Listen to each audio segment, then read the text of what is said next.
네, 최영두 의원님 말씀해 주세요. 네. 마사나포 최영두입니다. 지금 그 플레이그라운드 노바운드리 이게 중요한 이유가요. 이게 문화 일자리와 관련된 일입니다. 문화 일자리. 지금 경제가 급속히 어렵고 하니까 문화예술계가 정말 어렵습니다. 우리 상직원도 말씀하시고 했지만.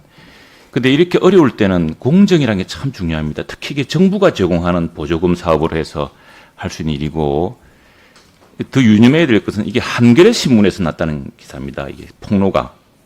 한겨레 신문이 이 문화계 인사들, 특히나 아마도 이 정부를 지지했을 많은 문화들 인사들조차도 이 불공정에 분노하고 있는 겁니다. 이걸 우리 정부가 깨닫지 못하면요, 정말 이 문화 일자리, 문화 융성이나 이런 것도 이 정부는 의지가 없구나. 그냥 잘났다는 그 청와대 비서관 한 사람한테 일자리에다 몰아주는구나. 이게 정부의 불신을 부르는 겁니다. 한겨레 신문에서 이런 특종이 나왔고 이런 분노가 있다는 거. 지금 우리가 예산이 부족하고 뭐 오늘도 슈퍼 예산을 편성했지만 그걸 어떻게 다 일자리를 만들겠습니까? 그러면 사람들로 하여금 정말 공정하게 저 친구들이 정말 창의적이구나. 우리도 앞으로 문화기획을 저렇게 해야겠구나. 이런 걸 좀 배우게 하는 것도 아니고 저건 탁현민이 거니까 다 된 거다. 이렇게 생각하면요. 사람들이 얼마나 분노하겠습니까? 이 정부의 예산 지출 자체를 인정을 못할 겁니다. 만일 공정했다면 탁현민이 정말 배울 게 많다. 우리가 이번에 떨어졌지만 더 열심히 해서 다음에 잘하자.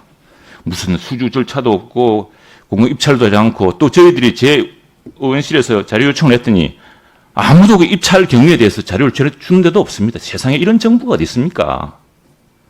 그제 예결위에서 제가 청와대에서 나오신 청와대도 보니까 일자리 수석만 나오셨더라고요. 이야기를 했더니 모르죠, 자기들은. 근데 일반적으로 무슨 법인 등기도 안 돼 있고 그전에 수주 실직도 없는 회사한테 이렇게 몰아준 적이 있습니까?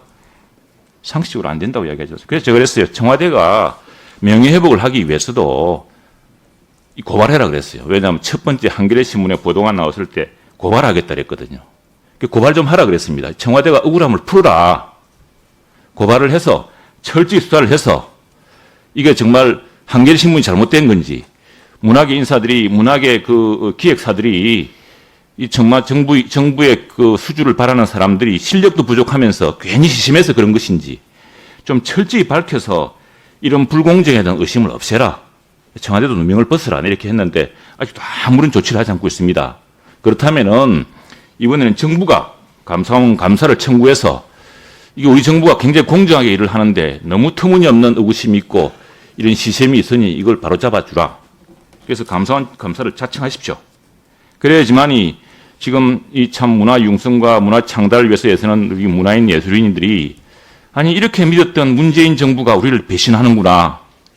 말로만 맨날 공정이라 그러고 실제로는 우리가 더 창의성이 뛰어나고 우리가 훨씬 더 잘할 수 있는데 탁현민이라는 청와대 비서관 하나 때문에 이렇게 문화 융성 산업의 어떤 공공 수주를 망치는구나. 사람들이 배고파서는 살 수 있지만 이렇게 불공정한 건 못 참습니다. 그게 한겨레 신문의 기사로 폭발된 것이고 이게 된 만큼 청와대는 고발할 의사가 없는 듯하니 문화부에서 감사 청구를 하셔가지고 의구심을 다 없애주십시오. 그래서 비록 우리가 어려운 시기지만 열심히 노력하면은 청와대 저 문화기획도 딸 수 있고 그래서 갑자기 정부 수주도 들 수 있고 또 이런 훌륭한 문화기획을 통해서 많은 국민들에게 감동을 준다면 그것도 얼마나 큰 부가가치입니까? 그렇게 좀 해주십시오. 다음에 이제 그 하나만 더 하겠습니다. 역사박물관 문제. 우리가 역사를 왜 배웁니까? 역사를 배우는 것은 그 역사적 참화를 되풀이하지 않고 역사적 교훈, 역사적 진실을 제대로 배우기 위해서 하는 것 아닙니까? 근데 이게 무슨 동화박물관도 아니고 전쟁이 났는데 그 전에 있던 소규모 교전인 줄 알았다. 이 어느 역사책에 그런 이야기가 있습니까? 이 역사는 정말 그걸로 인해서 대한민국이 참화로 정말 완전히 잿더미가 되었고 국제전이었습니다. 수많은 사람들이 죽었고요. 우리나라와 아무 관련이 없는 36개국 국가에 젊은이들이 와서 피를 흘렸습니다. 이 전쟁의 개전 책임이 누구한테 있습니까? 그저 한 번씩 있던 교전이 이렇게 길 줄 몰랐다고요. 세상에 이런 왜곡이 어디 있습니까? 이건 6.25란 전쟁은 이 대하소설처럼 우리 국민들의 눈물과 우리 선대들의 피와 땀과 희생과 크게 있는 그것들 보고서 우리가 이런 국난을 다시는 겪지 않도록 후대들을 가르치고 해야지. 세상에 뭐 갑자기 있던 교전이 일어나서 확대되어서 이렇게 될 줄 몰랐다 그러고, 그리고 그 전쟁 중에 있었던 차마 좌우 간의 갈등, 빨치산과 국군의 대립 뭐 이런 것들이 있었는데 이게 단순히 동네에서 갈등 때문입니까? 개전 책임이 누구한테 있는지, 왜 이렇게 국제적으로 비하됐는지, 그걸 모르면요, 우리가 이렇게 글로벌 환경에서 지금도 미중 간의 각축을 벌이고, 또 러시아가 새롭게 저렇게 우리 독도 상공에 비행기가 날아다니고, 일본이 저렇게 군국주의로 돌아가는 움직임이 있고, 이런 냉정한 세계에서 우리 민족이 생존하는 지혜를 모을 수가 없습니다. 그런데 그렇게 동화적으로 무슨 옛날에 영화 같은 그런 짧은 단견으로만.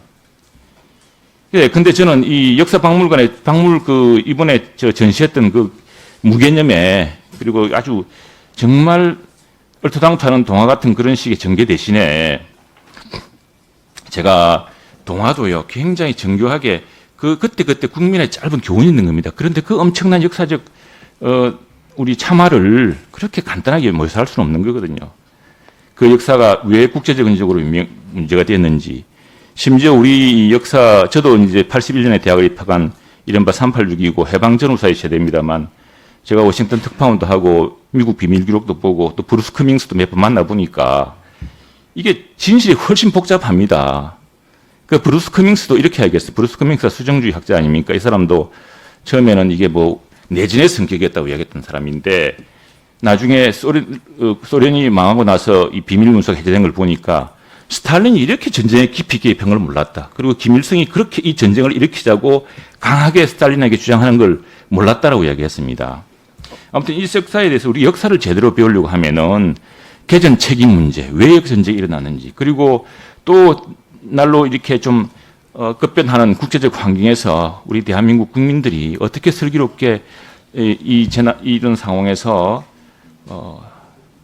그 국가를 지키고 번영을 구가할 수 있을지, 이런 것들을 교훈을 줄 수 있는 그런 좀 풍부한 역사 자료, 제대로 된 역사 교육이 될 수 있도록 저희들도 한번 가보겠습니다만 그걸 좀 생각을 하셔야 됩니다. 지금 우리 이 미래통합당이 비난하니까 당파적 비난이다 생각하시면 안 됩니다. 국가를 위한, 정말 우리 미래 세대와 우리 현재 하는 사람들이 역사를 제대로 알고 그걸 배울 수 있는, 그 교훈을 배울 수 있는 장이 되어야 안 되겠습니까?